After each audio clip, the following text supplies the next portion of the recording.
You're watching Reggae Entertainment Lifestyle, and our next Real Artistry interview is with Carlton of Carlton and The Shoes.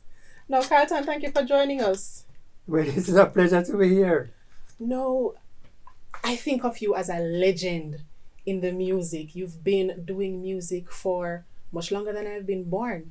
Can you tell us when you started in music? Well, I started writing songs from about 1959, 58, 59. I started writing songs, but I didn't start recording until 1968. So a career that is well over 50 years old.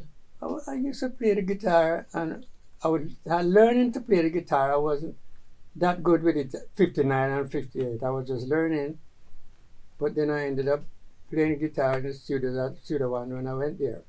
What would you say was that breakout hit that really put you on the scene? What was the year and what was that song? The only number one tune I ever made was Love Me Forever.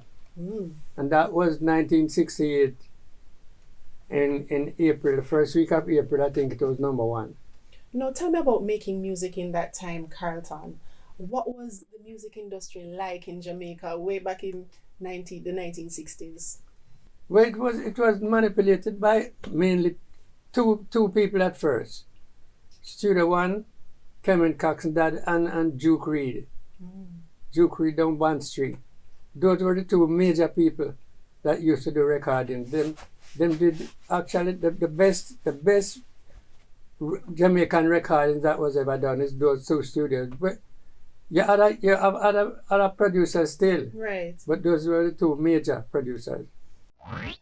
So since then, I'm sure you've had an interesting career in music, but we want to come a little bit closer now to our time, Carlton and The Shoes. Tell me about that name, sir, Carlton and The Shoes. Well, Is it the name of your band? No, I tell him Carlton and the Shades. He asked me what is the name of the group. I tell him Carlton and the Shades. My word, and they heard you wrong. No, he didn't hear me wrong. It wasn't a mistake. Oh, you told him Carlton and the Shades. No, me always wear Clarks, and him notice say I used to take out the dust that I have cleaning off my guitar. And when them gone outside to listen about the tune that we just play, I have it to clean off my shoes. So him notice I fussing with the shoes, and it's with Carlton and his shoes. Amazing. I start raising a ruckus over it, but then everybody wanted to know. Everybody was curious about this name, so I just go along with it.